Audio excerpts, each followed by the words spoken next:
ভারতবর্ষের ইতিহাস ও সংবিধান বদলে দিতে চাইছে বিজেপি, তাই তারা পুঁজিপতিদের স্বার্থে দেশবাসীর উপর আক্রমণ নামিয়ে এনেছে।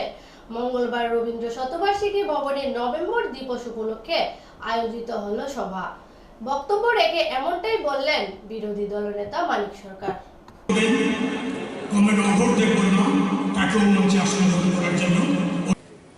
একে একে পার্টির কেন্দ্রীয় কমিটির সদস্যগণ এবং রাজ্য সম্পাদক মন্ডলীর সদস্যগণকে পুষ্পার্ঘ্য করে মহামতি লেনিনের প্রতি শ্রদ্ধা জ্ঞাপনের অনুরোধ জানাচ্ছি।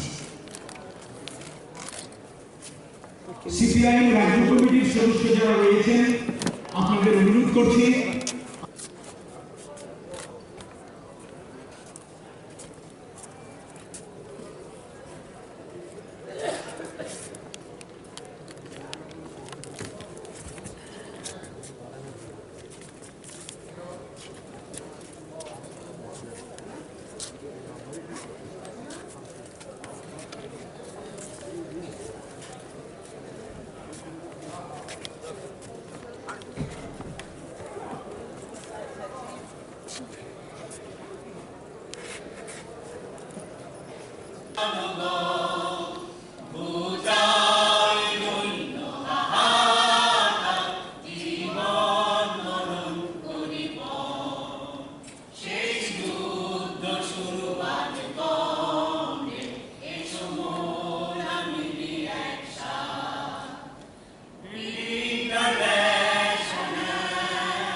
কমিউনিস্ট পার্টি শুধু পূর্ণ স্বরাজের দাবিকে সামনে রেখে স্বাধীনতা আন্দোলনকে সংগঠিত করার চেষ্টা করেছে, ঘটনা তা না।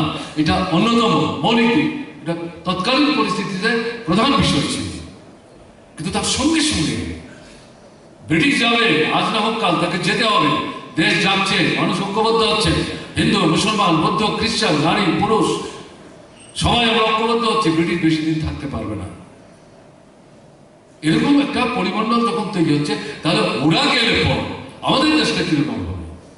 সোভিয়েত দেশের যে সমাজতান্ত্রিক বিপ্লবের মধ্য দিয়ে যে সমাজতন্ত্র সংগঠিত করার মধ্যে দিয়ে এই যে মৌলিক অবস্থানগুলি তারা নিতে শুরু করলো, এটা কমিউনিস্টদেরকে প্রভাবিত করেছে। কমিউনিস্ট তখন এত বিভাজন ছিল না, ছোট্ট পরিসর হলেও সাধারণের মধ্যে, এই আন্দোলনের মধ্যে, সংগ্রামের মধ্যে শ্রেণীহীন শোষণমুক্ত একটা সুস্থ সুন্দর সমাজ ব্রিটিশ তাড়ালেই চলবে না, স্বাধীন হলেই চলবে না। স্বাধীনতার অন্যতম মূল লক্ষ্য হবে শ্রেণীহীন শোষণমুক্ত সমাজ, সমাজতান্ত্রিক ব্যবস্থা। ব্রিটিশ গেল ক্ষমতা, আসলে এটা অনেকটা হস্তান্তরের মতো। জেনে বুঝেই এই ক্ষমতা তুলে দিয়ে গেল কংগ্রেসের হাতে। কংগ্রেস একচেটিয়া পুঁজি, যোদ্ধার জমিদার, এদের সাথে রাজনৈতিক রক্ষক। মুখে তারা যাই বলুক না কেন, যে দীর্ঘ সময় কংগ্রেস ভারতবর্ষে শাসন করেছে, তাতে শোষকদের সাথেই তাদের অর্থনীতি পরিচালিত হয়েছে, রাষ্ট্র পরিচালিত হয়েছে। তাদের সুবিধা মতো তারা সংবিধান তৈরি করেছেন, সেই সংবিধানকে তারা ব্যবহার করেছেন যাতে এই শোষকদের স্বার্থে আঘাত না লাগে। এই লড়াই করতে গিয়ে কমিউনিস্টরা বারবার আক্রান্ত হয়েছে। ব্রিটিশ 21 সালের পরে কমিউনিস্ট পার্টিকে বেআইনি ঘোষণা করে, যত ছুটেই হোক না তার শক্তি। দেশ স্বাধীন হওয়ার পর কংগ্রেসও কিন্তু বারবার কমিউনিস্ট পার্টিকে বেআইনি ঘোষণা করে, তাকে কারারুদ্ধ করে, তার যে শ্রেণীহীন শোষণমুক্ত সমাজ পত্তনের ভাবনা নিয়ে যে লড়াইটা, যে সংগ্রামটা, মানুষকে সংগঠিত করবার যে প্রচেষ্টা, এটাকে প্রতিহত করবার জন্য বারবার তাকে সেখানে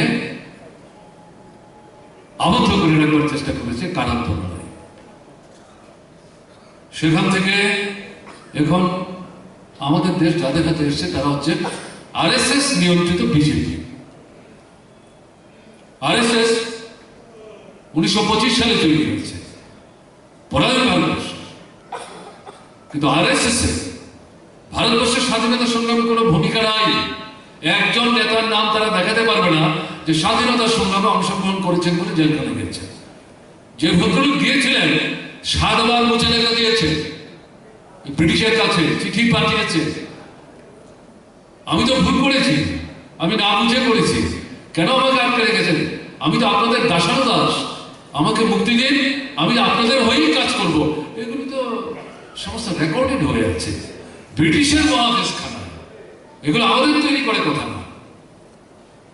এবং এদের যারা মূল দর্শন চিন্তার অধিকারী, তারা কোথায় গেছেন অভিজ্ঞতা নেওয়ার জন্য?